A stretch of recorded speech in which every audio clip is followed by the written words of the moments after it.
ईश्वराच्या न्यायालयात न्याय फार वेगळा असतो, म्हणून शांत राहून चांगलं कर्म करावं. इथं प्रत्येकाचा खटला चालू आहे, फक्त वेळेची वाट बघा. निकाल तर सगळ्यांचाच लागणार आहे. पृथ्वीवरचे आपण पाहुणे आहोत, मालक नाही हे ज्याला कळालं त्याला खरं जीवन कळलं. म्हणून प्रत्येक वेळी आनंदी राहा, सुखी राहा आणि ज्या क्षेत्रात आहात तिथे प्रामाणिकपणे काम करा. तुम्ही जगाला फसवाल, दशावतार काम करताना मालकांना फसवाल, तुमच्या सोबतच्या कलावंतांना फसवाल, पण पेटाऱ्यातील गणपतीला आपण कधीच नाही फसवू शकत. असं साधं सरळ जीवन जगत आयुष्याची 5 तपं ज्यांनी दशावतार कलाक्षेत्रासाठी समर्पित केली, ते सध्या स्थितीत दशावतारातील सर्वात जुने जाणते कलावंत म्हणजे नाना गावकर. ओटवणे गावचे सुपुत्र असलेल्या गावकर यांनी वयाच्या 13व्या वर्षी दशावतारात सुरुवातीला गडी म्हणून सुरुवात केली, पण त्यानंतर मागे वळून न बघता त्यांनी झांज वादकापासून खलनायकीपर्यंतचा पल्ला सहज गाठला.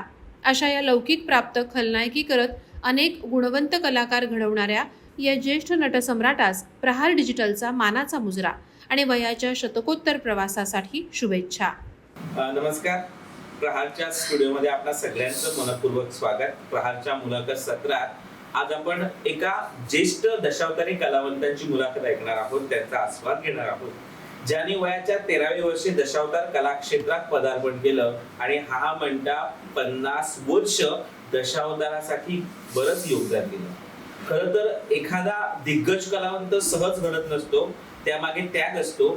त्याचबरोबर त्यामागे प्रचंड त्याची साधनं असते, तपस्या असते, तेव्हाच खूप मोठे कलावंत घडतात. आणि मुळात सिंधुदुर्ग हे कलेचं आगर आहे, दशावतार इथला श्वास आहे. अशाच दशावतार कला क्षेत्रामध्ये ज्यांचा प्रवास खूपच अतुलनीय झालेला आहे, त्यांच्या योगदानाला तोड नाही आणि ज्यांचे आपण बरेच दिवस वाट बघत होता, परंतु वार्धक्यामुळे असे ना किंवा त्यांचा प्रकृती स्वास्थ्यामुळे ते आपल्याकडे येऊ शकले नाहीत. मात्र आज रसिक प्रेक्षकांच्या प्रतिसादानंतर पुनश्च एकदा आपण दशावतारातील एका जुन्या कलावंताला या ठिकाणी आपण बोलायला भेटायला आणलेलं आहे.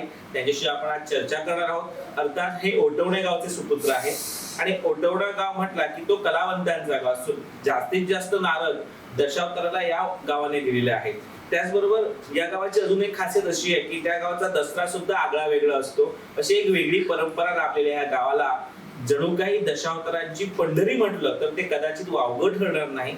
अशाच ओटवणे गावच्या ज्येष्ठ दिग्गज अशा प्रकारच्या कलावंतांना अर्थात नाना गावकर काकांना आज आपण भेटणार आहोत, ज्यांना मला वाटतं की आज दशावतारामध्ये सगळ्यात जास्त वय त्या माणसाचं आहे आणि जास्त अनुभव म्हणजे चलत दशावतारामधला प्रवास. करपी हा जो काय प्रकार आहे भाताचा, तो खाण्यामध्ये सुद्धा त्याने ते खाल्लेलं आहे किंवा कशा प्रकारे दशावतारामध्ये त्याने आपला हा जो प्रवास आहे तो चालू ठेवलाय.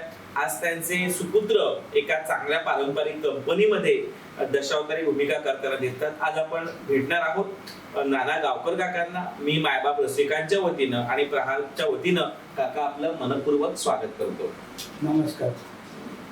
मी या ठिकाणी तुमच्या निमंत्रणाला मान्यता देऊन आज प्रहार या पेपराच्या माध्यमातून माझं इथे येणं झालेलं आहे. माझ्या जीवनातील घडलेल्या घटनातून मी हा प्रवास पुढे कसा केला हे तुम्हाला त्याने सांगण्यापूर्वी मी तुम्हा सर्वांना नमस्कार करून माझ्या गणपती गजाननाला आणि तसंच शारदेला नमस्कार करून माझं जीवन चारित्र्य मी कलेत कसं घालवलं आहे हे मी 2 शब्दात तुम्हाला सांगू शकतो. माझी सुरुवात अशी झाली की त्यावेळची परिस्थिती फार बिकट होती. मी फार भुकाळ माणूस होतो. माझी 7 भावंड. शाळा मी 6वीतून सोडली, 6वी पासून शाळा सोडली आणि त्याच्यानंतर आमच्या गावचे महादेव भैरवकर यांना सांगून मी पार्सेकर कंपनीत हमाली करायला गेलो. प्रथमतः मी साधारणपणे 14 वर्ष हमाली केली. पार्सेकर दशावतार कंपनीत पेटी घ्यायचं, पेटारो घ्यायचं. पहिल्या स्टार्टला गेलो त्यावेळी त्यांना मला दिवसाला 1 रुपया मजुरी द्यायची आणि पोटभर जेवण मात्र मिळायचं. त्यामुळे खुश. रात्री जेवण करायचं, दिवसा हमाली करायची, जेवण वाढायचं आणि रात्रीच्या वेळी मला सोंगाची आवड. हा पाहता त्या वेळचे जे कलाकार होते हम्म. ते महाभयंकर हुशार कलाकार, रंगनाथ खानोलकर, बाबा पालव, वामन तेंडुलकर अशी जी कलाकार होते, ते कलाकार काय बोलतायत, कोण आलाय, कसं जात आहे हे बघण्यासाठी मी मागे जाऊन राहायचो. हम्म. नंतर 1-2 वर्ष गेल्याने मी सूत्रधारकी करायला सुरुवात केली. दिवसाला हमाली करायची, रात्री सूत्रधारकेला बसायची. सूत्रधारकेचे ते मला आठवण्याचे पैसे द्यायचे, हम्म. म्हणून दिवसाला ते ₹1.5 मला द्यायचे. हा म्हणता 5-6 वर्ष गेली. त्याच्या नंतर कोणशेचे बाबा कोणसकर, म्हणजे आता जो दारा कोणसकर आहे त्याचे वडील, त्याचे वडील हा. बाबा कोणसकर, अनंत बागवे, ते नाव आठवत असेल तर पुढे घ्या, पुढे बोला. अशी माणसं पार्सेकर कंपनीत जमा झाली. हम्म. कंपनीतली माणसं चांगली. आणि ज्या वेळा आम्ही इकडे मालवण पट्ट्या होतो हम्म. आणि आराऱ्यात खेळ लागला, वस्त्र हम्म. वस्त्र लागल्याबरोबर हा काही कोणाला मंडळाला ठाऊक नाही. ज्यावेळी आम्ही गावाकडे विमोल्यात आलो त्यावेळी आम्हाला कळलं की वस्त्र खेळ लागला. ह्यापूर्वी माझी 5-6 वर्ष ह्याच्यात गेली अनुभवात. हम्म. तोपर्यंत मी कधीही सोंग केलेलं नाही. फक्त ओटोणेकर दशावतार कंपनी त्यावेळी आमची होती हम्म. चालू, त्याच्यात शाळा करून मी रिद्धी-सिद्धीचं काम करायचं. हम्म. शाळेत जायचं, रिद्धी-सिद्धी करायची, रिद्धी-सिद्धी करून रात्री परत सकाळी येऊन शाळेत जायचं. त्याच्या पलीकडे काय मी काम केलेलं नाही. हम्म. हा म्हणता रमेश नानोस्कर त्याचं नाव, हम्म. दुसरा विलन. एक दादा बाबा कोणसकर विलन, दुसरा विलन रमेश नानोस्कर आणि अनंत बागवे, मनोहर कोटणकर वगैरे अशी माणसं बसले. खेळायला गेलो तर खेळ बोलता त्याच्यात दुःशासन कोणी करावा आणि दुर्योधन कोणी करावा हा प्रश्न राहिला. बाकीची सगळी पात्र वाटून गेली. दुःशासन हा बाबा कोणसकर 1 नंबरचा विलन आणि रमेश नानोस्कर हा 2 नंबरचा विलन. म्हणजे 1 नंबर आणि 2 नंबर. तर दुःशासन त्याने करावा बाबा कोणसकर. तो रमेश नानोस्कर म्हणाला मी दुर्योधन करणार नाही. मालकाने त्याला सांगितलं जर तू दुर्योधन करत नाही तर तू जो नाटक कसा पुढं काढायचं ते मी करतो. म्हणून मालकाने त्याला सांगितलं आणि ते मला उठून मी जिथं जेवणाकडे काम करत होतो, इथं आता बोलतायत, इथून काहीतरी थोड्या अंतरावर जेवण करायचे, तिथं मी होतो. तिथं अनंत बागवे, बाबा कोणसकर आणि माणसं माझ्याजवळ आली. मला तुला सोम करावं लागेल. हा माझे कापले.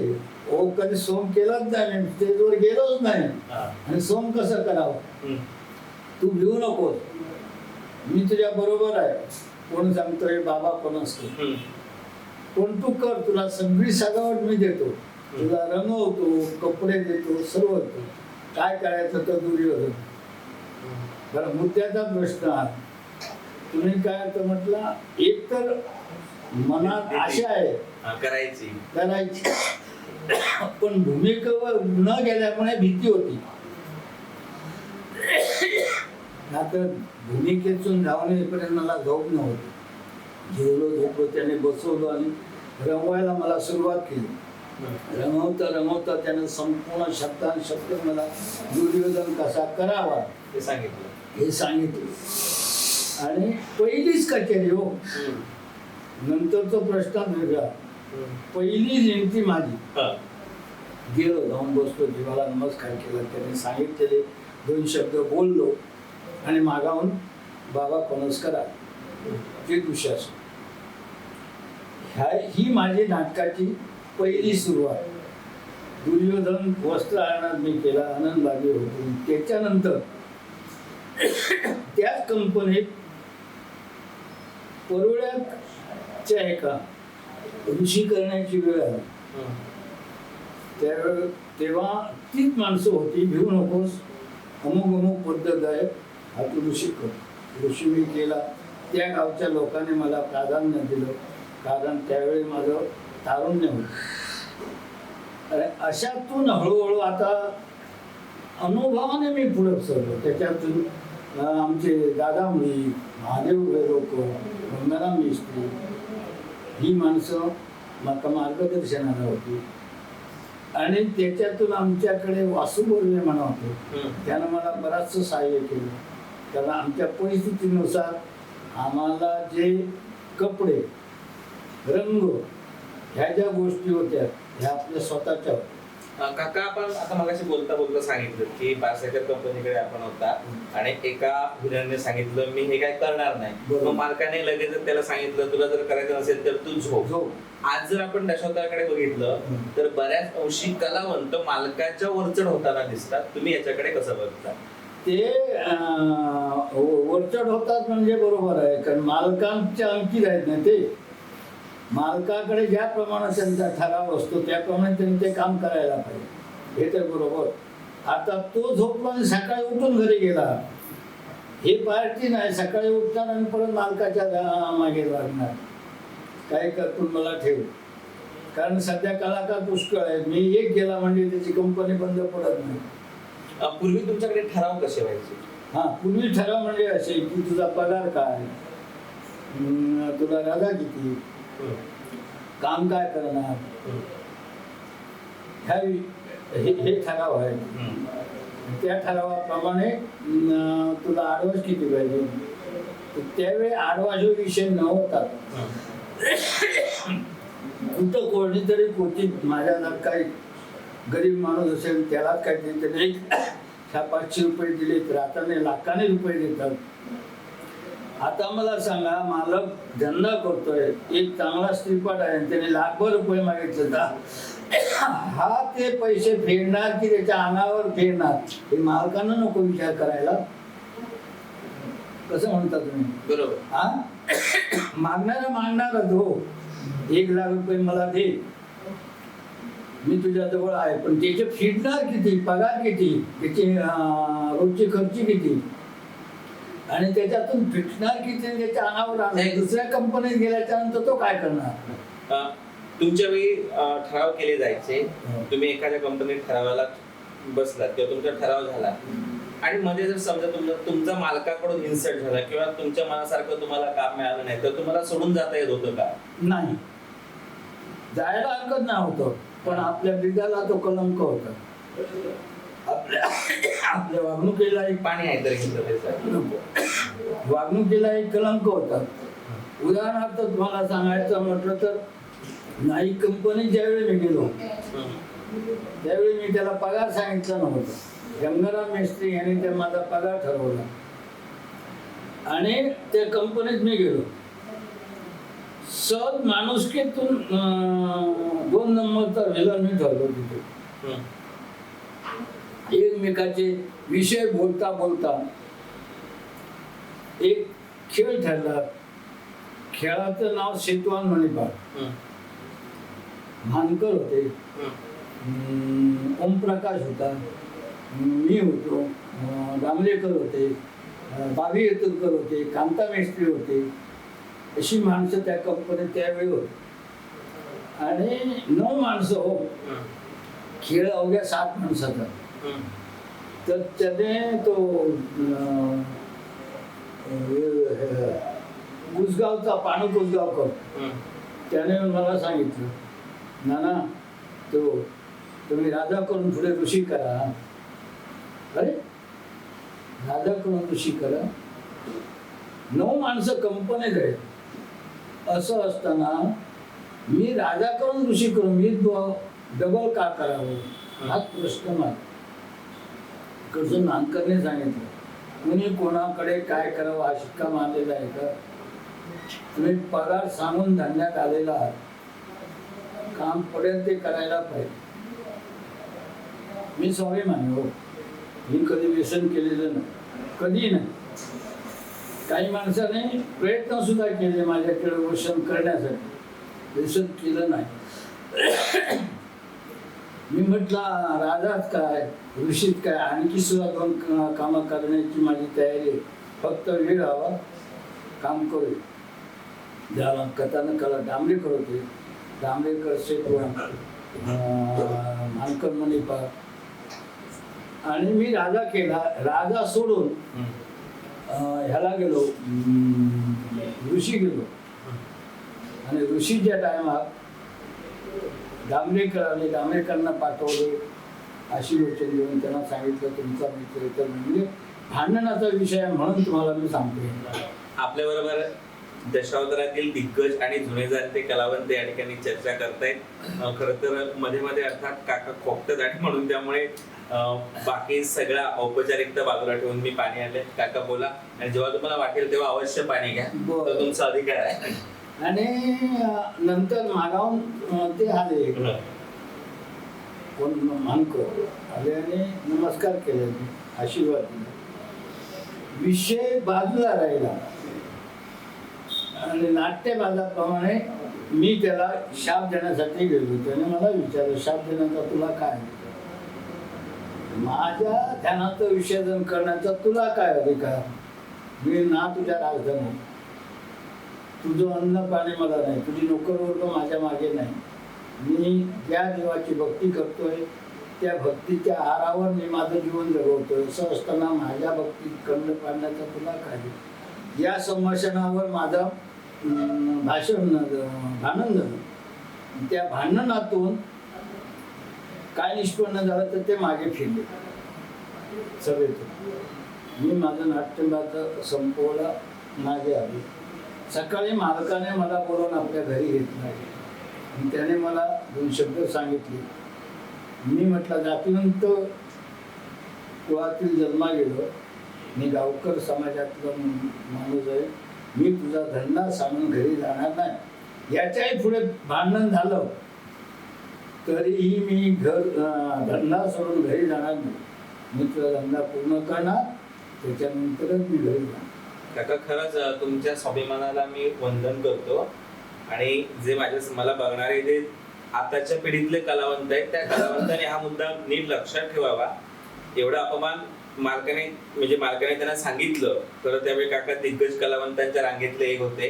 जर म्हटलं असतं तर त्याने त्याच वेळी फाटा दिला असता, पण नाही, मी शब्द हाच ब्रह्म, आणि दशावतारामध्ये शब्द हाच ब्रह्म मानला जातो आणि तोच महत्वाचा असतो. आज काही कलावंत स्वतःच्या इगोसाठी, स्वतःचा अभिमान किंवा मी काहीतरी खूप मोठा आहे असं जे काही वागतायत आणि अचानक धंदा सोडून जातायत, ते दशावताराला बरोबर नाही असं काकांचं म्हणणं आहे. बरोबर ना? अगदीच खरं आहे. कारण आम्ही ज्या संचामध्ये कामं केली, माझा जो प्रवास दशावतारात झाला गेला, ती मला चांगली माणसं मिळाली आणि माझ्यापेक्षा चांगली कलाकार.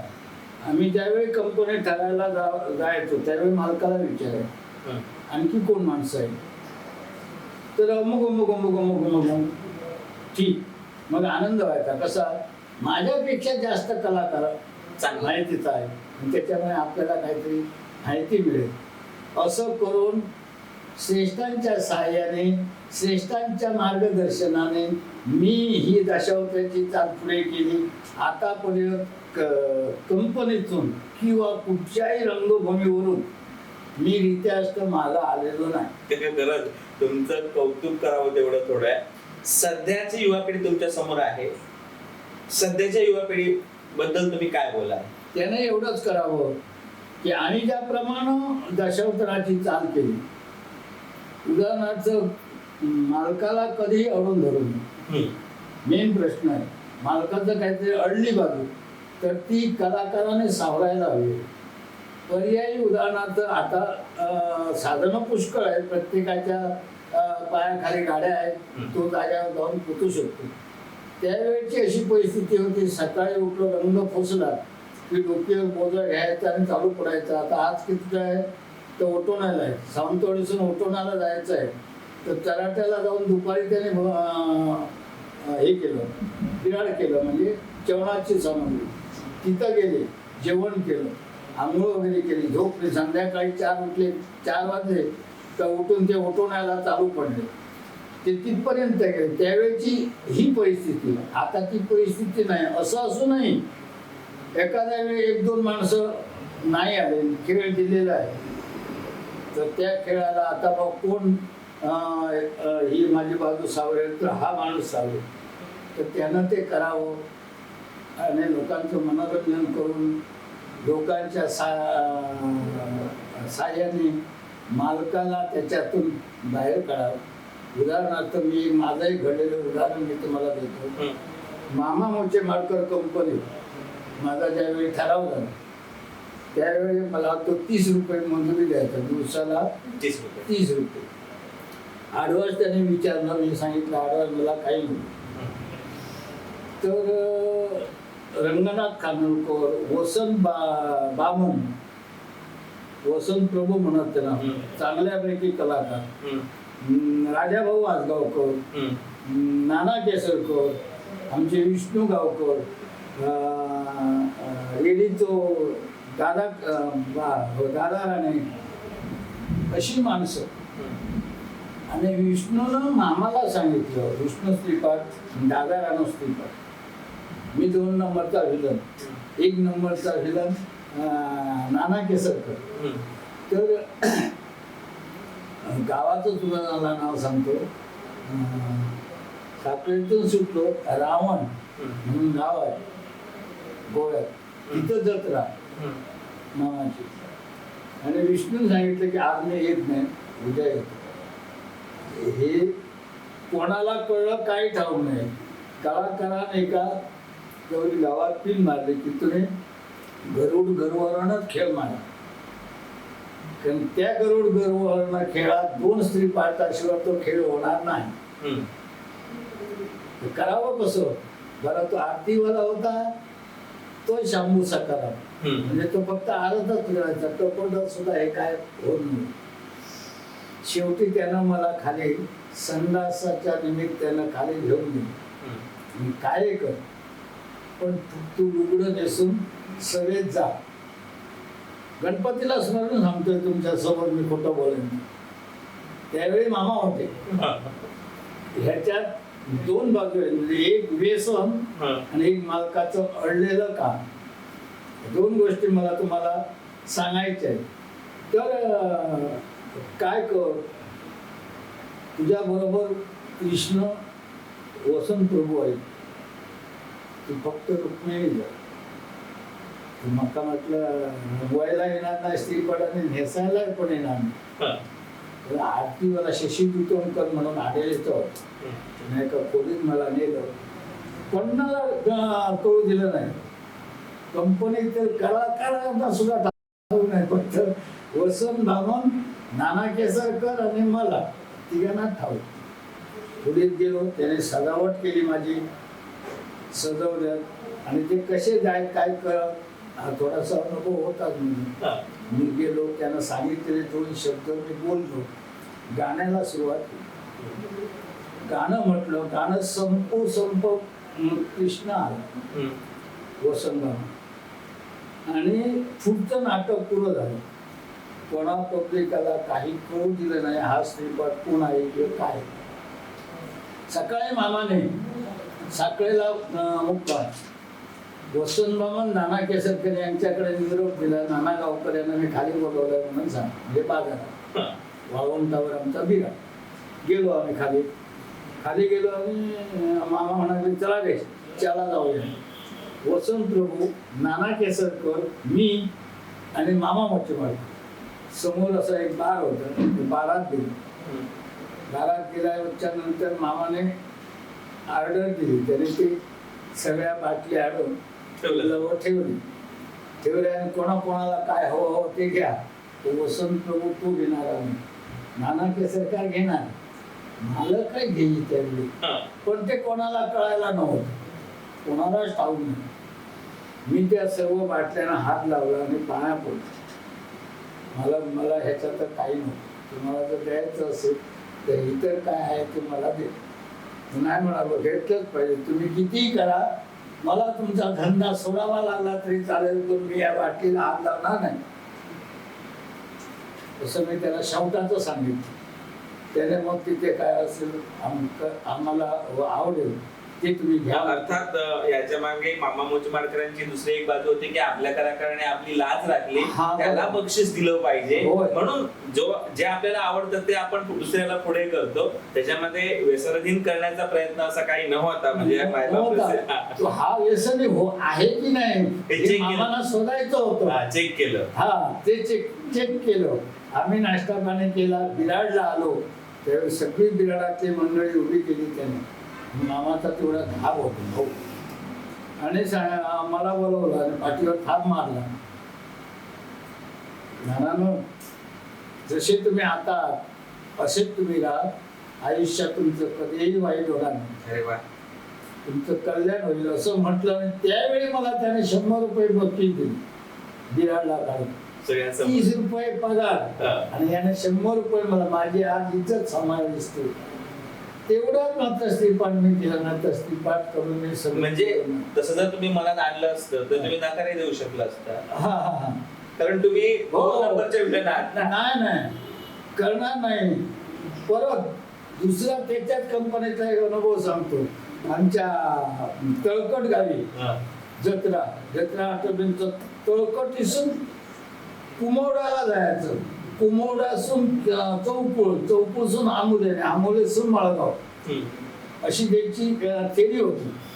तर तळकटला आम्ही जत्रा केली. सकाळी उठून बघतो तर 4 गडी गेले. आता करणार काय?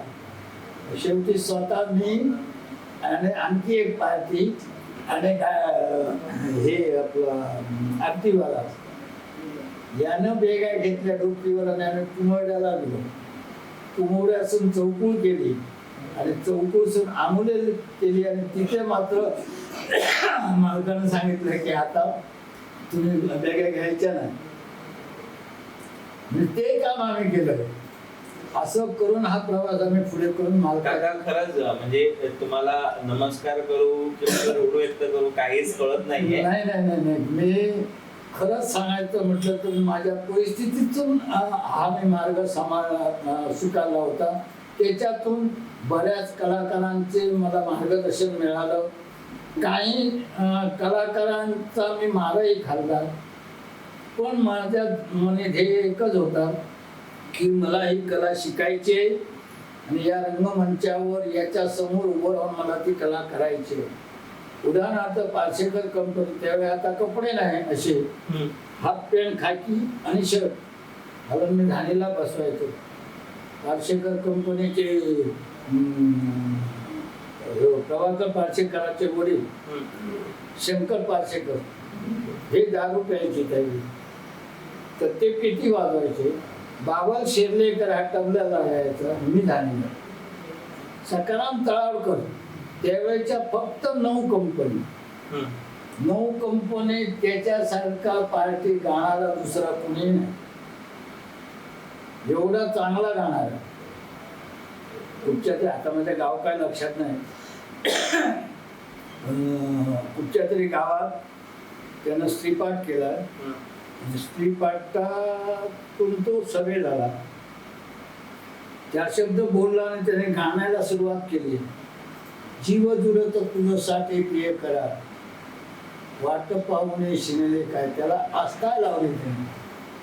मी त्याच्यात बघित राहिलो आणि माझ्या 2 हातात 2 लालकी राहिली घाणीची. आणि त्या गाणा पुरा ह्या अंतऱ्या गाणं जायपर्यंत झाण वाजणार ना, तबला वाजता पेटी वाजता असा का वाजता म्हणून पाठी पत्तान बघलं. मी याच्या तोंडावर बघतच राहिलो. पण याने ह्या खेचली नाही, अस्ता खेचली. फिरला पाठी भर सगळे माझ्या मांडीवर थाप मारून दिली. एवढी मारली की 5ही बोटं माझ्या जांगेवर उजळली आणि भर सगळे हक्क डोळ्यातून माझ्या दुःखात. मी भाकावरून उठलो नाही, बिराडला गेलो नाही, पाणी पिलो. बाबा शिरलेकर विचारत आहे दुःख नाही रे चालायचं. गेलो आणि नाटक आटपलं, पेटाळ्याकडे गेलो. नमस्कार केला आणि त्याला सांगितलं, देवा ही जी थाप माझ्यावर बसली मी तुझा आशीर्वाद मानतोय, मला फक्त याच्यातलं ज्ञान दे, ज्या माणसाने माझ्या जागेवरती थाप मारली त्या माणसाबरोबर सॉंग करण्याची मला संधी दे, एवढी तुझ्या चरणी देवा माझी सविनय प्रार्थना. म्हटलं मी, नमस्कार केला आणि मी पेटाळ भरायला सुरुवात केली. योगायोग असा की 2 वर्ष गेली, 3ऱ्या वर्षी आरोळकर कंपनी मामा मुचलमाडकरना कोणीतरी सांगितलं असं असं कलाकार चांगल्यापैकी उठवण्याचा आहे. तो आरलेला माझा सण बघायला आला मामा साखळीतून कंपनी सोडून. बघितलं त्याने, नंतर पत्र व्यवहार आणि त्याने सोम बघितलं, गेला आणि तिथून पत्र पाठवलं, विशेष तुमची आम्हाला पुढे गरज आहे, मला मग ठिकाणी येऊन भेटा. त्याला गेलो, भेटलो, थोडक्यात सांगतो तुम्हाला, ठराव केला आणि त्याच वर्षी हा माणूस त्याच्याजवळ होता. देव पावला, गणपती पावला. गणपती पावला का सकाराम तळवकर हे त्याच वर्षी त्याच्याजवळ होते. 8 दिवस त्याच्यातून गेले आणि मामा नव्हते बिराडला.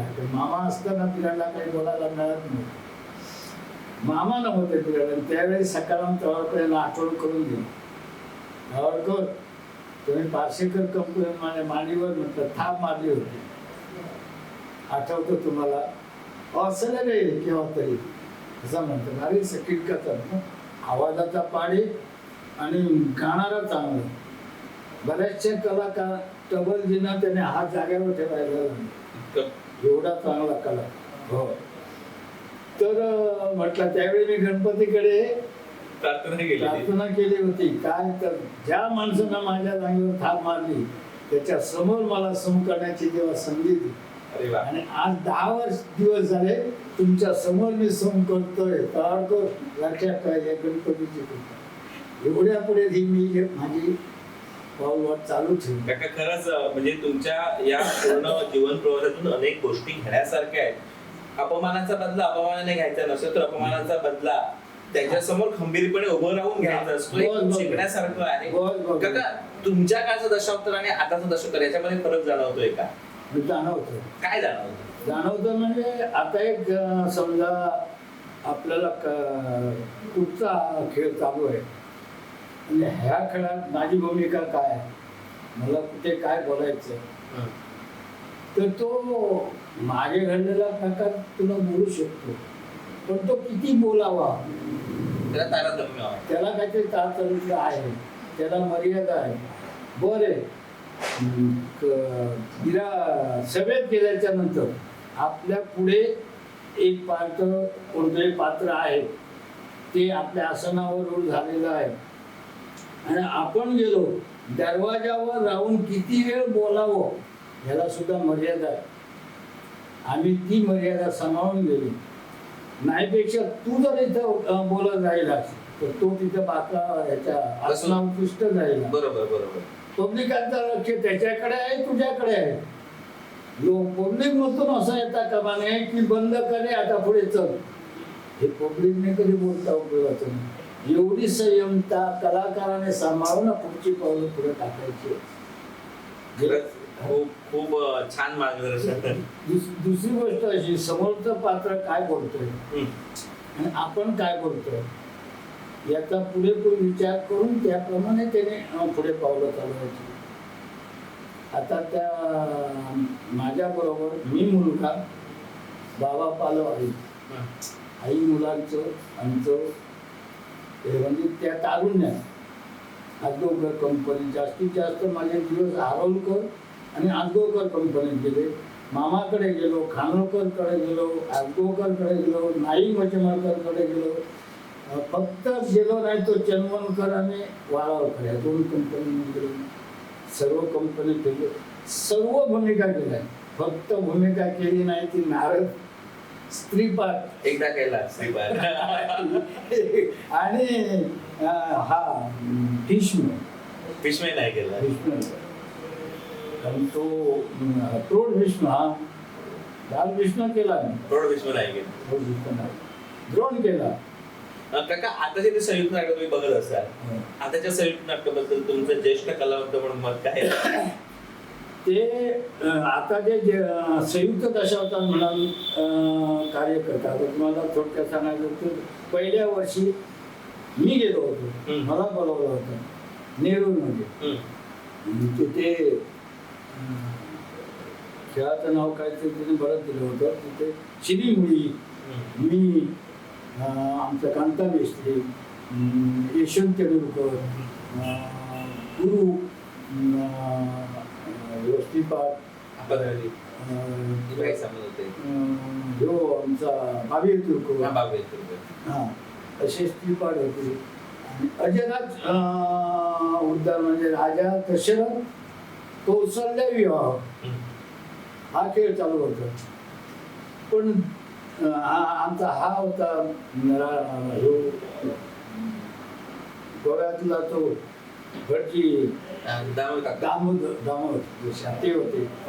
पण त्यांची बैठक ज्यावेळी आम्ही सर्व एकत्र झालो त्यावेळी ज्या माणसानं ते नाटक उभारलं आणि त्यांनी मोहरात नावं दिलेली होती, अमक्याची भूमिका अमक्याची भूमिका, तेव्हा त्यांनी रंगपटात बसण्यापूर्वी रंगवण्यापूर्वी त्याने येऊन सांगितलं की तुम्ही आज हा अजरात खेळ दशरथ कौशल्य विवाह खेळ करता, पण याच्यात संघर्ष पुष्कळ आहे.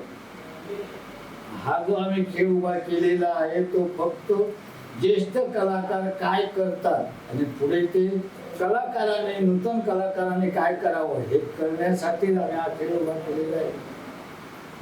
पुन्हा जर का कुणाची उणी धुणी तिथं काढली की काही प्रश्न करील तर मी लगेच येऊन तुम्हाला तिथे स्टेजवर रोखू शकतो.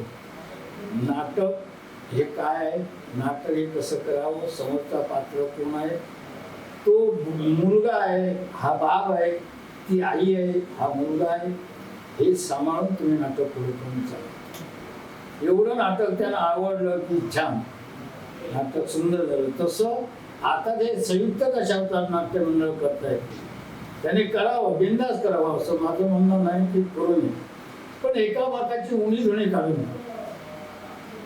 त्याच्याकडून एका प्रश्नाचं उत्तर जर का न मिळालं तर लगेच आपण बाजू फिरवायची, दुसऱ्या बाजूकडे येऊन त्याच्याकडे आपल्याकडे घेता येतं. माझं एक ध्येय ते आहे, मी तुम्हाला एक प्रश्न केला ते काय आहे, समजा तुमच्याजवळ ते उत्तर मिळत नाही तर लगेच मी बोलून ती बाजू माझ्याकडे परतवून मी घेतली.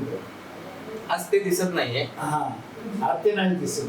आज तो म्हणतोय की तुम्ही नावलौकिक दान, तुम्ही कसे खाली आहे हेच बघा. म्हणजे कला हे वाद म्हणजे संवादाचं माध्यम झालं पाहिजे, ते वादाचं माध्यम होत आहे. हा, ते वादाचं होतं का मान, ते संवादाचं झालं पाहिजे. संवाद व्हावा, जरूर व्हावा, पण त्याला मर्यादा असेल. आम्हाला तेव्हाही करू नये. आणि त्याच्यातून जो त्या रंगभूमीवर आता तुम्हाला थोडक्यात सांगायचं तर एक मी माझा अनुभव इथलं सांगतो तुम्हाला, 2 मिनिटं घेतो की ओटोणेकर दशावतार नाट्य मंडळ ओटोणे म्हणून बालिष्ठ नाटकाच्या व्यासपीठावर स्पर्धा लागली. त्या स्पर्धेत आमच्या गावातून महारथीकरण खेळ केला होता आणि कंपनीचा खेळ गोविंद नाट्य मंदिर सावंतवाडी पुढल्या 2 दिवसात तोच खेळ होता. पुढचा महारथीकरण. तर ती माणसं त्या नाटका दिवशी संपूर्ण माणसं इथे सावंतवाडीला आली होती. सगळे कलाकार, पेटी टबरजी वगैरे वगैरे सगळी त्यांची माणसं. आणि हा बोर्ड वाचल्याबरोबर हे नाटक काय करतात बघण्यासाठी तिकडे आले. त्यावेळी इथे फोनचं ऑफिस होतं, पोस्ट होतं, त्याच्या सायटीला त्यांना खुर्च्या घालून त्यांनी बसायला. आमची नाटकाला सुरुवात झाली. त्याच्यातील एक कलाकार उठला आणि आमच्या रंगपटाच्या मागे आला आणि त्याने येऊन बघितलं पाठीमागे, त्याने काय खरं इकडे कोण दिसत नाही. नाटक वगैरे सगळं संपूर्ण आटोपलं आणि ते आले, सगळे जमा होऊन आले आणि आम्हाला विचारू लागले हे नाटक तुम्ही बरोबर 3 तासातच संपवलं. तर म्हटलं हे नाटक आम्ही म्हटलं 1 वाजल्यापासून सकाळी 6:30 वाजेपर्यंत हे नाटक करू शकतो, पण इथं मर्यादा आहे 3 ते 3 तास. तर तुम्हाला प्रॉम्प्टिंग कोण करतो? तुम्ही त्याने विचारलेल्या प्रश्नाचं उत्तर तुम्ही इकडसून बरोबर कसं काय दिलं? काय माझ्या मनात आलं कोणास ठाऊक, माझ्याच तोंडाला गावलं, कारण मीच समोर होतो ना पहिला. तुम्ही म्हटलं हा पहा, हा आमचा प्रॉम्प्टिंग म्हणून पेटाळ्याकडे मी बोट दाखवलं. गणपती शाळा कुठचाही कलाकार मी म्हणणारा असू दे, जर का ते दैव त्याच्या मार्ग नसेल तर सगळे तो फेल पडणार, त्याला उत्तर देता येणार नाही. आम्ही जाते वेळी देवाला नमस्कार करतो, तू माझ्या पाठीशी राहा, तू बोलता की शारदा तो गणपती जे काय बोलायला तिथं देईल ते अचूक उत्तर तो बरोबर त्या टाइमला आम्हाला सूचना करून देणार आहे. आणि त्या कलेतून आज त्या कलेचं खरं आराध्य दैवत असेल तर गणपती पंचायत. त्याच्यामुळे आज ही कला लोकी कला गेलेली आहे. पूर्वी जी कला होती, मला एवढं सांगायचं आहे, पूर्वी जी कला होती त्या कलेप्रमाणे पुढील कलाकारांनी ती सांभाळावी आणि त्याच्यातून मार्गदर्शन पुढे करावे. तुम्ही आता म्हटलात की सांभाळावी, नेमकं कलावंत म्हणजे आताच्या जे युवा कलावंत आहेत त्याने कोणकोणते भान बाळगलं पाहिजे, म्हणजे ही जर कला अजून चांगली झाली हवी असेल तर? आपला खेळ कुठला आहे, खेळाचं माझी भूमिका काय आहे, माझ्या समोर येणारी व्यक्ती काय आहे, आपल्याला किती जरी माहिती असेल तरी आपल्यापेक्षा ज्येष्ठ जो कलाकार आहे त्याच्याकडे विचारावं, तुझा माझा संबंध येतो तिथं तू आणि मी काय करतो हे त्याने विचारायला पाहिजे. आणि त्या संबंधातून त्याने कुठल्या वाटेन आपलं वैयक्तिक जर समोरासमोर कोण नसेल तर त्याने वैयक्तिक आपली बाजू कुशाल मानावी, पण ती मर्यादेत मानावी. लोकांना कंटाळवाणा होईल असं नको. आणि पूर्वीचे कलाकार कसे होऊन गेले हे चित्र सर्व कलाकारांच्या डोळ्यासमोर आहे. त्याप्रमाणे आपल्याला कसं कळता येईल आणि पुढे कसं चालता येईल याचा विचार कलाकारांना करायला तरच चांगलं होऊ शकतं. खरं तर काकांचा प्रत्येक मुद्दा आताच्या युवा पिढीने जर लक्षात घेतला तर दशावताराची घोडदौड अजूनही खूप चांगली होऊ शकते असं काकांचं म्हणणं आहे. कारण सजावटी, रंगरंगोटी या बाबतीमध्ये आपण खूप पुढे गेलेलो आहोत. खूप एवढं सगळं नव्हतं, मात्र आज आपण कुठेतरी बाहेर जातोय, ज्याला आपण ओव्हर करतो असं म्हणतो, ते कुठेतरी थांबलं पाहिजे. आता काकाने आपल्याला अनुभव एक सांगितला की 3 तासात आपण नाटक केलं, जे नाटक स्पर्धेसाठी होतं जे ते 6 तास सुद्धा करू शकत होते. म्हणजे आपल्याला कुठे थांबलं पाहिजे हे कळलं पाहिजे, दुसऱ्याला कमी लेखता उपयोगाचं नाही. या सगळ्या गोष्टी महत्वाच्या असतात. की काका आपण सुरुवातीला काही दिग्गज कलावंतांची नावं घेतली, तुमच्या बरोबर रंगा मुळेकर अर्थात खानोलकर सुद्धा एक दिग्गज खलनायक होऊन गेले. पण त्यांचा अभिनय नेमका कसा होता? त्यांचे अभिनय ताट होते. त्यांच्या अभिनयाबरोबर आता तरी मला कलाकार कुठचा त्या तोडीचा अभिनयाने दिसत स्टेजवर आला की नाही की दरवाजावर उभा राहिला ते त्यानं सुरुवात केली स्टेजवर की त्याचे जे अभिनय होते ते अभिनय पाहताच लोकांच्या काळात होते. एखादा आठवतोय का एखादा त्यांचा भूमिका किंवा एखादं त्यांचं जे स्वगत वगैरे आहे तसं काय ते बोलायचे ते वगैरे तसं काय आठवतंय का? तसेच आमचे एक आंबेडकर सुद्धा काल्पनिक विलन डांबरेकर 1 नंबर आणि पौराणिक विलन रंगनाथ खानोलकर 1 नंबर. म्हणजे त्याच्यात बदल आहे, हे काल्पनिकचे आणि ते पौराणिकचे.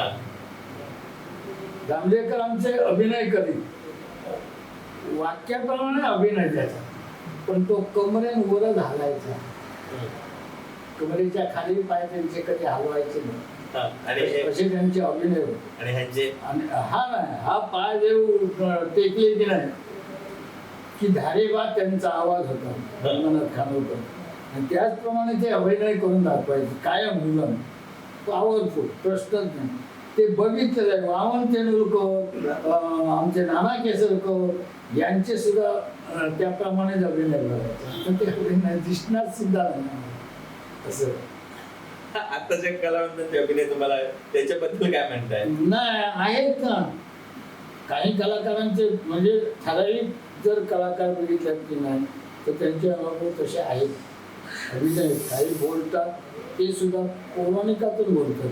मी आता माझं खरं सांगायचं म्हटलं तर या आमच्या माणसांना ठाऊक असेल, आमच्या गावात पुष्कळ नाटकं होतात कोणाचे ना कोणाचे. पण मी गेलो तिथं गणपतीला नमस्कार केला, जाऊन विचारला काय नाटक करताय, तर म्हणतो नमस्कार केला, काय पडलं, घरी आलो, जाऊन आराम केला. पण झोप नाही लागायची, तो काय बोलतोय त्याच्याकडे आपलं लक्ष आहे. एखाद्याचं जर पौराणिकाच्या आधारावर जर मला बोलणं आवडलं तर मी झोपला उठून येऊन त्याला मी बक्षीस द्यायचं. पण तो बोललाच तो पौराणिकीच्या आधारावर बोलला म्हणून मला आवडलं. म्हणजे प्रत्येक कलावंतांच्या मधला रसिक मारता नाही. हा हा हा हा ही भावना. मग का आता तुम्हाला पौराणिक भाषा दिसते का की नाही दिसत तशी? कमी बोलतात आम्ही सुंदर. मी आता काय थोडा बोललो तुमच्या जवळ, पण ही संभाषण काल्पनिक व्यवहारात धरून पौराणिकाचा आधार धरून ते पुढे चालतात. तर त्याने नाही पौराणिक म्हणजे पौराणिकाच्याच बाजून, वस्त्रारण म्हणजे वस्त्रणातल्याच बाजून त्यांनी करायला पाहिजे. मग आता ही भाषा जर सुधारायची असेल, आता तुमचे अभिनय आम्ही काय बघितले नाहीये किंवा आता रंगाभाऊ खानोलकर तुम्ही सांगताय किंवा केसरकर सांगताय किंवा इतर जे काही दिग्गज कलावंत आहेत त्यांचे अनुभव आज आपल्याला युट्यूबला बघायला मिळणार नाही किंवा कॅसेटही त्यावेळी नव्हत्या. मग जर आता दशावताराला जर पुन्हा तुम्ही आता म्हणताय की पौराणिक भाषा खूप कमी झाली आहे, मग ती जर दशावतारामध्ये आणायची असेल तर आपण काय काय केलं पाहिजे? त्याने एकच करायला पाहिजे. हवा खेळ कुठला आहे, कुठल्या पुराणातला आहे, रामायण आहे की महाभारत आहे, त्यानुसार त्या खेळाप्रमाणे त्याने ती भाषा आपण रामायणातच बोलायला. समजा आता गरुड गरुड खेळ लागला तर ते 8व्या अवतार आला ना कृष्ण, म्हणजे त्या 8व्या अवतारातलीच भाषा त्याच्यात वापरायला पाहिजे. तुला बरं हे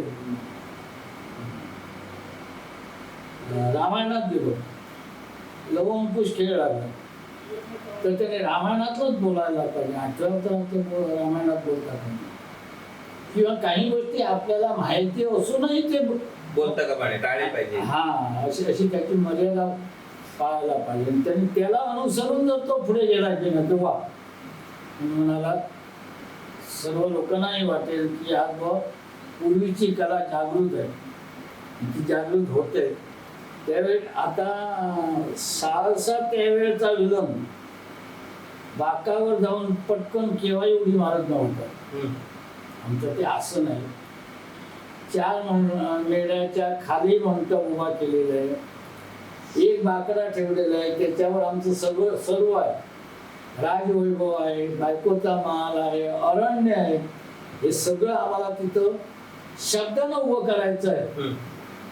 कुठल्या आपल्या भाषेत मी आता अरण्यात आलेलो आहे, अरण्यातली भाषा तिथं वापरून त्या बाकाला त्याने अरण्यात समजलं पाहिजे.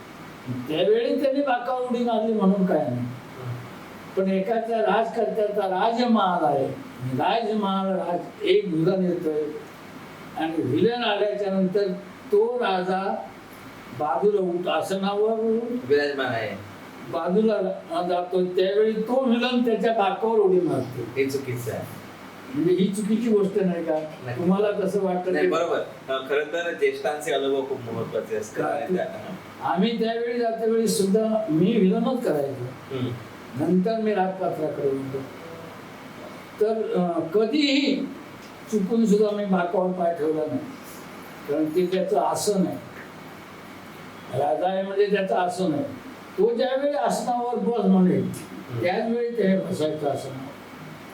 पण प्रत्येकाच्या अशा मर्यादा आहेत. राजा, विलन, नारद त्याप्रमाणे त्यांचे अभिनय त्यांनी सांगायला. काका आज आपण आलात आहात तर आम्हाला सगळ्यात ज्या आता युवा पिढी आहे त्या युवा पिढींना तुमच्या माध्यमातून जर ह्या मर्यादा कळल्या तर येणारा दशावताराचा जो काळ असेल तो कदाचित सुखद असू शकतो.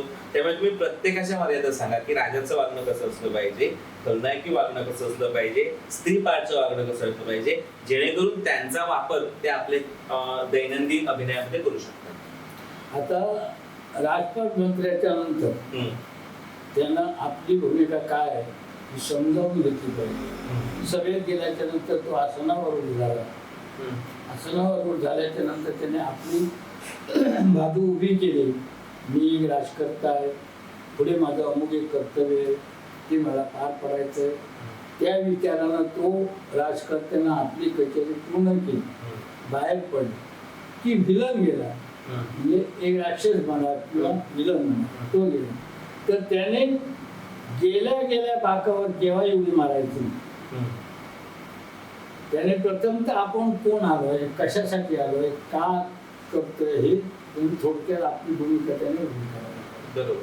आणि ती उभी करून झाल्याच्या नंतर त्याने आपलं काम काय आहे हे करण्यासाठी मागे यायचं आहे. किंवा तिथं राजकर्ता जर येत असेल तर दोघांचा संघर्ष तिथं होणार आहे. तर त्या ठिकाणी त्यांनी त्या राजकर्त्याची किंवा आपली मर्यादा सांभाळून त्याने संघर्ष करायला पाहिजे. आता स्त्रीपाठ म्हटलं तुम्ही, स्त्रीपाठ सुद्धा त्याने एखादी 7वी स्त्रीपाठ गेला. तर तुम्हाला थोडक्यात सांगतो, बाबा पालो बिराडला आहे आणि लुगडं नेसत आहे.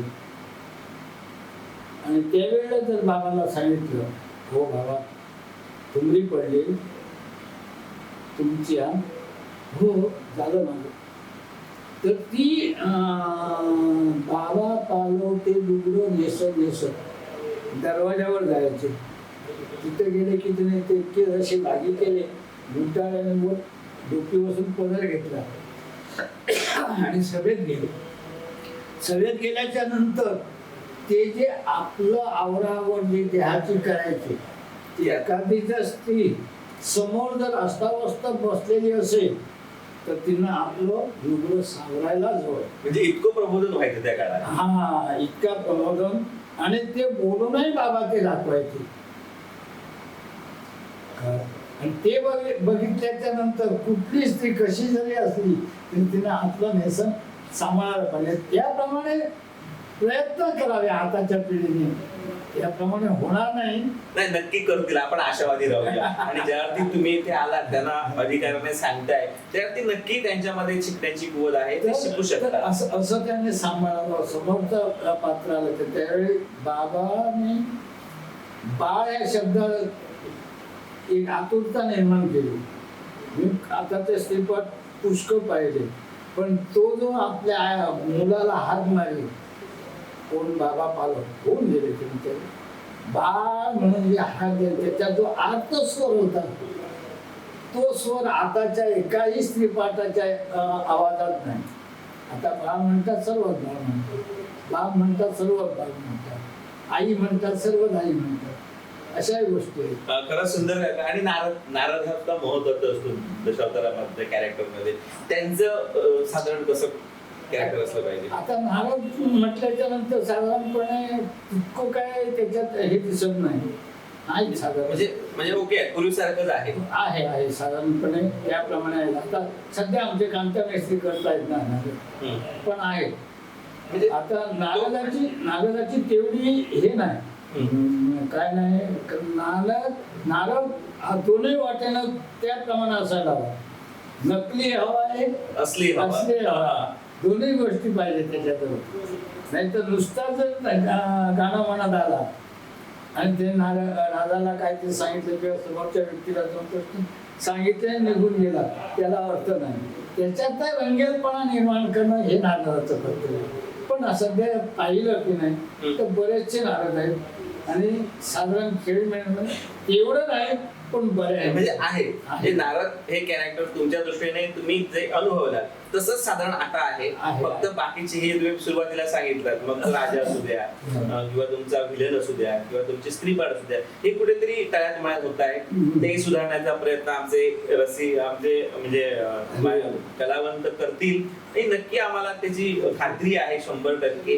कारण जोपर्यंत आपल्याला आपल्या चुकाच कळत नाहीत आणि चुका सांगणारी अधिकारी व्यक्ती समोर बसत नाही, तोपर्यंत आपण नेमकं काय करतो हे कळत नाही ना. काका, अलीकडच्या काळामध्ये अजून एक आपल्याला थोडस वेगळा प्रश्न विचारतोय की अलीकडचे जे तरुण कलावंत आहेत, जे राजा करतात, ते मुलांना उचलण्याचे प्रकार करतात किंवा काहीतरी मद्यान्न म्हणजे जो दारूच्या व्यसनापायी त्या ठिकाणी काही रसिक आलेले असतात त्यांना घेऊन स्टेजवर जाऊन त्यांची टिंगल गवाळी करणे हे तुमच्या काळात चालत होतं का? नाही, आम्हाला स्टेप बाय स्टेप जेवढी आम्हाला आखून दिलेली जागा आहे, उदाहरणार्थ व्यासपीठावर जशी जागा असते तिथं तशी आम्हा दशावतारांना आतमध्ये कुठच्याही मंदिरात गेलो तरी जागा आखून दिलेली आहे. तेवढ्याच जागेत त्याने आपलं काहीतरी करायचं. पब्लिक मधून यायचं झालं यायला त्याला बंधन नाही, पण त्याने पब्लिक मधून येते वेळी कसं यायचं हे त्याचं त्याने ठरवायला पाहिजे. पब्लिकला त्याचा त्रास होता कामा नये. बरं, कोणी विलन असो, राजपाल असो, वेड्याची भूमिका केलेली असो, त्या माणसाने आपल्या स्वतः पुरतच वेळ ते सांभाळायला पाहिजे. दुसऱ्याला त्याचा त्रास होतो. एखाद्या मुलाला उचलला आणि नेऊन तो स्टेजवर घेऊन गेला याला काही अर्थ नाही. त्याने जी काय भूमिका करायची ती त्याची त्यानेच आपली भूमिका उठवायची, पब्लिकला त्याने दाखवायचे आणि पब्लिक कडून त्यांनी शाबासकी मिळवायची. म्हणजे हे तुमच्या पूर्वी दशावतारामध्ये नव्हतं, हे आता हे ऍड केलेलं आहे. हो हो हो, आता हे करतात. आम्ही स्वतः आबा केसरकर, मी, बाबूराव आशेकर हे मळगावचे, ते पिक्चर माझ्या साधारण तुला मुलातच आहेत ते वयस्कर अशी माणसं होती. त्यावेळी वीरचक्र आम्ही खेळ करायचा. महादेव कुसगावकर ते ती वेड्याची भूमिका करायची. सगळ्यातून यायचा होतो, पण कुठच्या बाईला त्याचा स्पर्श व्हायचा नाही, कुठच्या मुलाला उचलून त्यानं स्टेजवर आणायचा नाही. मी त्याच्यात तो रामनांना करायचा, आबा केसरकर तो विलन करायचे, छान विलन करायचं. काका कोड्यात टाकणारा एक प्रश्न विचारू. आता म्हणजे खरं तर ह्या प्रश्नाचा तुमचा काही संबंध नाहीये, पण तुम्ही ज्येष्ठ कलावंत आहात म्हणून तुम्हाला एक कोड्यात टाकणारा प्रश्न विचारतो तुमच्या अनुमतीने.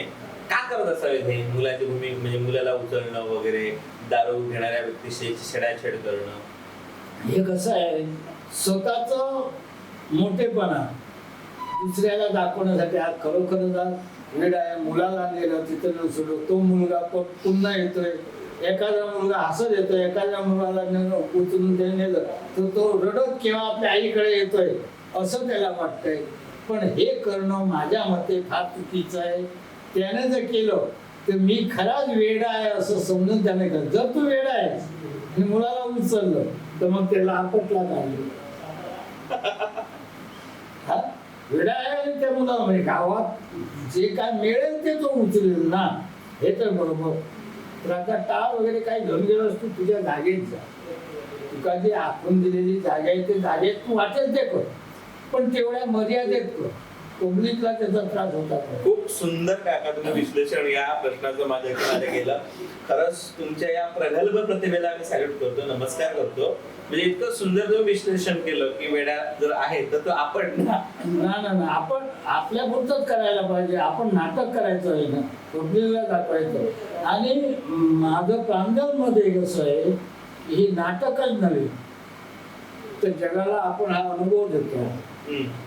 जगाला ज्ञानाची प्रेरणा करतो आणि ते करूनच लोक पुढे सरसावत आहेत.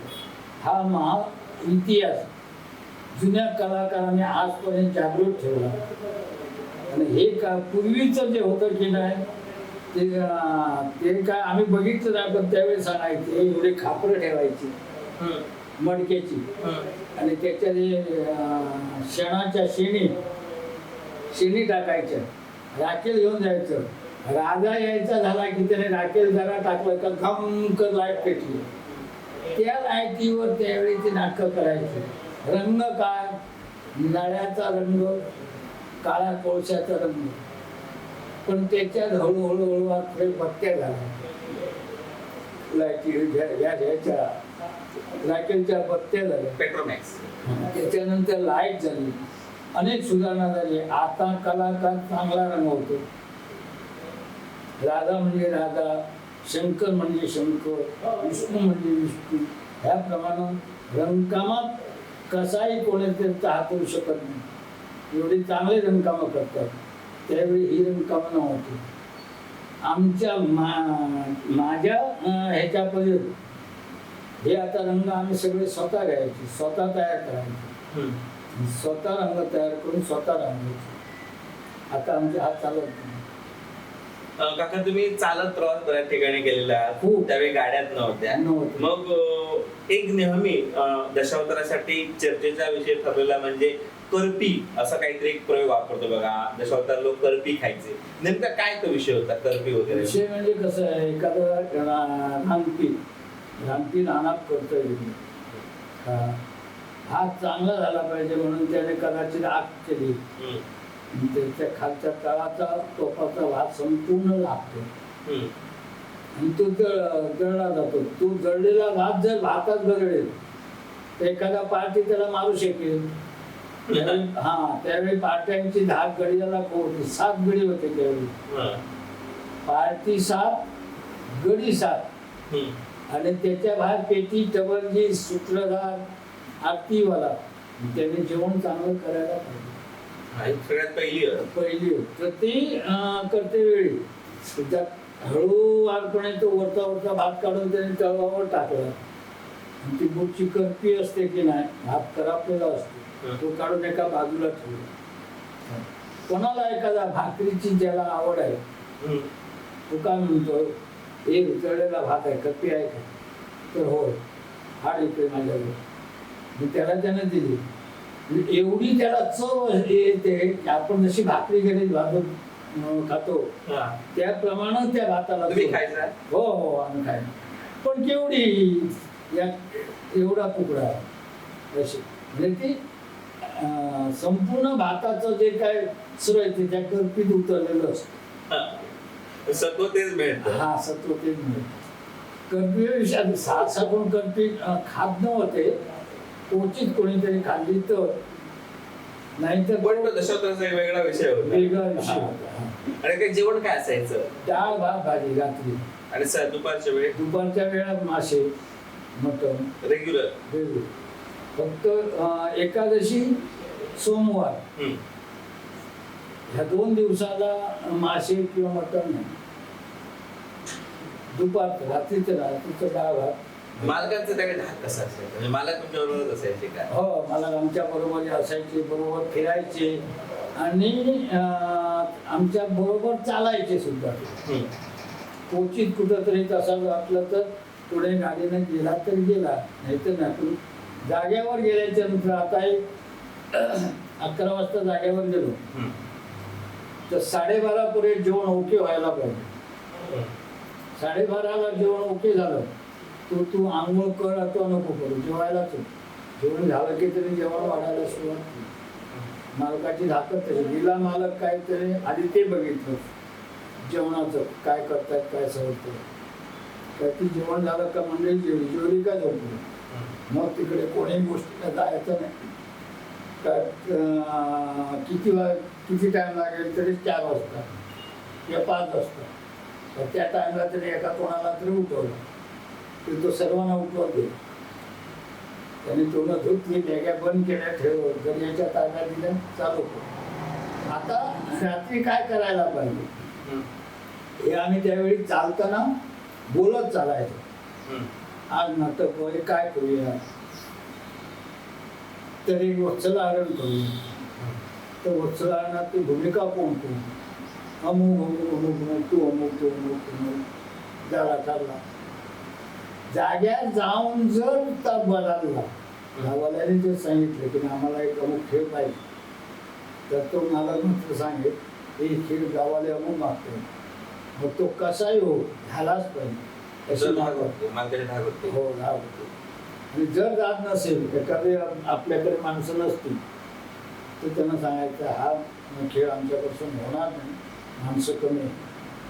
किंवा एखाद्या जर तसं नाटक त्याने सांगितलं तर त्यांना करायचं नसेल तर 2 माणसं आमची रीती राहतात, 2 माणसं हे काम करतायत, तर ती माणसांना झोपून पगार द्यावा लागतो. तर आम्ही अमुक अमुक ठरवलं तर काय नाही, रात्री आम्ही चर्चा करायला. काका आता तुम्ही मग सांगितलं की 4 वाजता तुम्ही सुटायचं, मग त्या ठिकाणाकडे पोचायचं, मग ते पाय दुखणं किंवा प्रचंड श्रम वगैरे ते सगळे काय ते निवारण व्हायचे. गेलो जाग्यावर की आपण विराड कुठे आहे ते आधी बघितलं, आपली बॅग लावली, बाजारात आलो. प्रत्येक जत्रेच्या ठिकाणी बाजार असायचा. फिरलो, कोणी ओळखीचा भेटला त्याने म्हणायचं चहा बघा लावले, तुम्ही चहा दिली, चहा घेतली, बिराडला गेलो, कपडे काढले की बाजारात फिरले नाही, पुन्हा फिरायला मिळायचं नाही. सकाळपर्यंत फिरले नाही. तुला काय हवं असेल तर कडी आहे, घड्याला सांग, मग घेऊन येऊ. आता हे चालू पिढी लुंगी गुटाळतात आणि बाजारात फिरायला जातात. हा दशावतारी कलाकाराचा पेशा नाही. अरे वा, म्हणजे पूर्वी फिरायला एकदा फिरून आला की हा, पुन्हा आता जायचं तुम्ही नाही. बाजारातून फिरून आलास, कपडे काढले, तिथे ठेवले, बॅग लावली, ही संपला विषय. हा तिथं बस, तुला काय हवं असेल ते गडी आहे, गड्याला हात मार. त्यानं नाही दिलं तुला आणून तर मालकाला सांग, मग मला काहीतरी करून घे. समजा ओळखीचे कोणी जर माणसं आली, चहा आणायचा झाला तर त्याला सांगितलं चार एक दोन चहा तू घेऊन ये. म्हणजे भरपूर स्ट्रिक होता, शिस्त होती. हो, रात्री तसं उठलो, उठून बसलो, नाटकाला सुरुवात झाली, अर्धा शब्दात चालू झालं, पुढे माणसं उठणारी उठली. काय तो माणूस तोंड पाणी घेऊन तोंड धुवायला गेला. तो तोंड धुवून येण्यापूर्वी त्याच्या बॅगेवर चहा आहे, चहा आणून दिला. चहा घेतलो, आपल्या कामाला सुरुवात केली. मध्यंतरी आपल्याला चहा हवा असेल तर त्याच्यापासून मागून घ्यायचं. ते बिल सकाळी आपण स्वतः द्यायचं. पहिली कंपनीची चाय फ्री असायची. हो, नाही, कंपनीची फी चहा नाही, ते आपण पिणार, ते आपले आपणच पैसे द्यायला पाहिजे. हा, तुम्ही कितीही प्या, किती प्या, तुमचे पैसे तुम्हीच पे करायचे. हा, ते सकाळी असं. आणि बक्षिसं त्यावेळी मिळायची की नाही? बक्षिसं हा, बक्षिसा ज्याची त्याची मिळायची, पण किती, 1 रुपये 2 रुपये, पण ते खूप लहान मुलाची 5 रुपये 10 रुपये. 10 रुपये म्हणजे आजचे 1000. दरवेळी. हा, 5 रुपये 10 रुपये म्हणजे आजचे 1000. त्यावेळेस सकाळी 5 रुपये मालकानं खर्ची दिली तर ती दुसऱ्या दिवशी त्याच्यातले 2 रुपये शिल्लक राहायचे. म्हणजे तुम्ही सकाळी नाश्ता, साबण, त्याला विडी पेटी काय असेल ते एवढं घेऊनही त्या पाचातले 3 रुपये त्याचे शिल्लक राहायचे.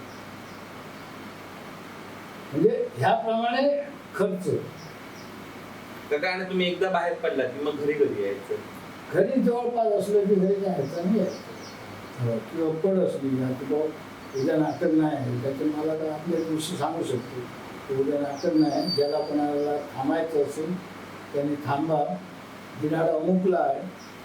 लांब जर बिराड असलं कुठेतरी तर मग घरी यायचं नाही. पड असो काय असो, पण मला ते 2 टायमाचं जेवण मला द्यायचं.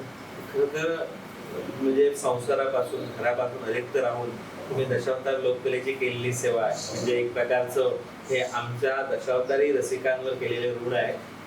आणि एकदा घरातून बाहेर पडलो की घरी सांगून द्या तुम्ही अमुक टाळला आहे ना, तुम्ही दुसरं आहे.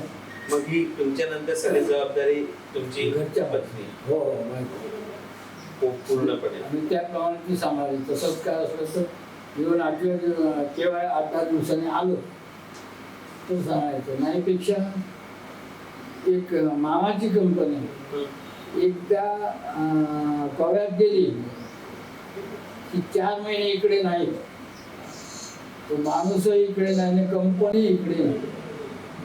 3 महिने कंटिन्यू गोव्यात. शिगम्याच्या आदल्या दिवशी तर आरामदायक धुळीच्या जत्रे घ्यायचा. त्याला जर काय इकडे प्रॉब्लेम झाला तर आपण तो पत्राने तिकडे कळवायचं. तिकडचे हे आदेश दिलेला असतो, त्याच्यावर पत्र पाठवलं. आणि एखादं समजा कलावंताला बरं वगैरे नसेल किंवा काय झालं तर तो बघणार ना, मला आहे ना, मला घेऊन जाणार. हो, ते पण होईल.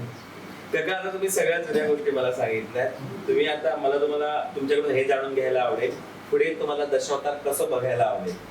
आता बघायला आवडेल म्हणजे ज्याप्रमाणे जुन्या कलाकारांनी आपली जिद्द करून ते कला उभारली, त्याप्रमाणे जर त्यांच्याने केली. आता आम्ही बघतो नाही म्हणजे काय, काल आता यांचं नाटक मी बघायला ह्याला गेलो होतो कालुड्याला, पण त्याने नाटक जे उभं केलं की ना की त्याला टाळ तंत्र काही नाही.